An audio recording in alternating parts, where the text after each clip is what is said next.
Displaced residents of Lahaina on the island of Maui are still waiting to return home as we see images of the nearly complete destruction of their historic town from wildfires. The destruction of Lahaina is especially hard because of the deep Hawaiian cultural history it held. In the 19th century, the town, situated on the island of Maui, served as the capital of the unified Hawaiian kingdom before colonization. Afterwards, it served as a cultural center, helping preserve traditional Hawaiian dance and revitalize the Hawaiian language.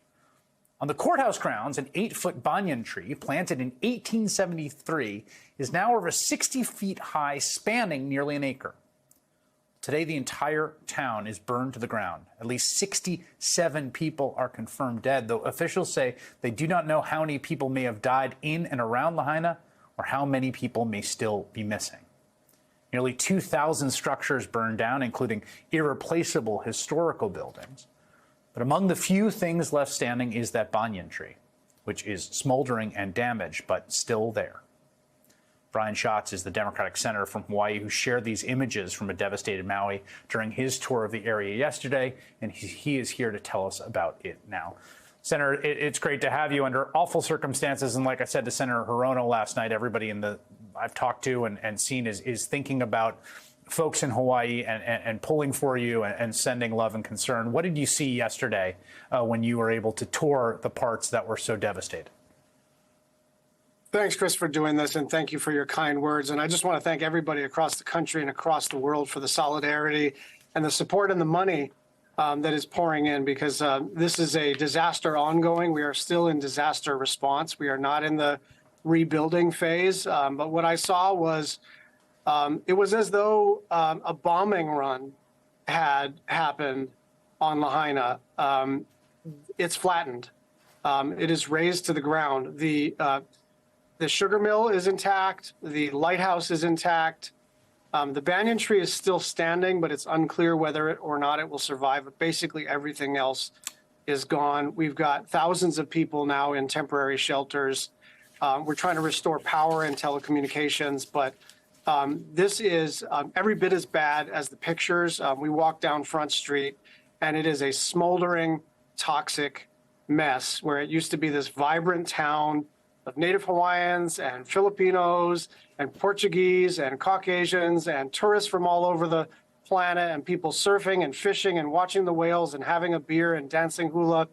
And it is now what you see on the screen. So it's a devastating time for the people of Hawaii, and we appreciate the solidarity as we navigate through the next several weeks and months and years.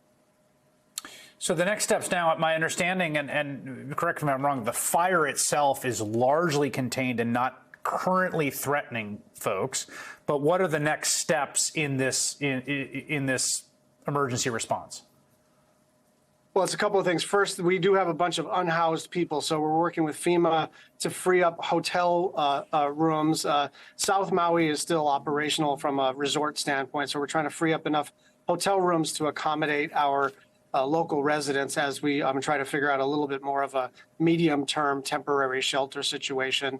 And then today, teams from FEMA are arriving with dogs to do the final search and rescue because nobody has entered any of these structures that have burnt down.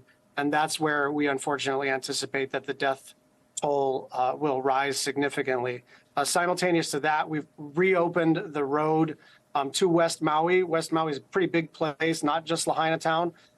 Lahaina Town is not accessible. It's not safe to be there. But the rest of West Maui was cut off from vehicular access, so people were starting to run out of stuff. Toilet paper, water, gasoline, food, clothing, everything. So that's been reopened and will kind of alleviate a little bit of the challenge. And then over the next several weeks and months, it's going to be a big job of debris removal. It is not safe to go into Lahaina. It is not safe to rebuild in Lahaina. It's not even safe to remove stuff. So FEMA, the Department of Defense, Secretary Austin called me this morning to express not just his solidarity, but his willingness to deploy resources to the island of Maui to help with debris removal. We're going to need EPA in there to make sure that the toxicity is handled.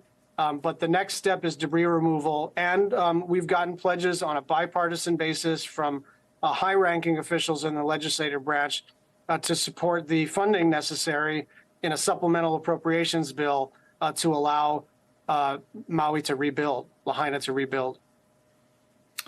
You represent one of the most distinct special places on Earth, and also one of the places on Earth probably most exposed to climate risk for a bunch of reasons. This fire is the product of a lot of different confluence of things, from invasive species to drought and other things. But you've been an outspoken climate hawk on this issue, and how are you feeling about where we sit right now, having just looked at this destruction yesterday? My old friend Neil Abercrombie, who was governor and I was lieutenant governor, he said, there's only one thing worse than being wrong in politics, and that's being right. And people will never forgive you for being right. And I sort of feel like right now what we are seeing is the climate crisis in three dimensions. It is no longer a political question. It is no longer a polarizing question. It's just what's happening to the people on the island of Maui. And we're seeing that increasingly in Colorado and Arizona and Washington State and Oregon and California. This is our new reality. So we've got to do two things. First, we've got to understand that reality requires that we manage our forests differently, that we manage our resources differently, and that we are prepared for an increasing frequency and severity of severe weather events. And secondly, although we took a big action on climate, the biggest action in the history of humankind last year, it's not enough. And we need to keep our pedal to the metal in terms of whatever we do next has to continue to lead to address the climate crisis. But that's not going to deal with wildfires next summer. That's not going to deal with droughts and floods next summer. And so we've also got to beef up our emergency management and disaster recovery. Senator Brian Schatz on the Hawaiian Islands, thank you so much for your time tonight. Thank you, Chris.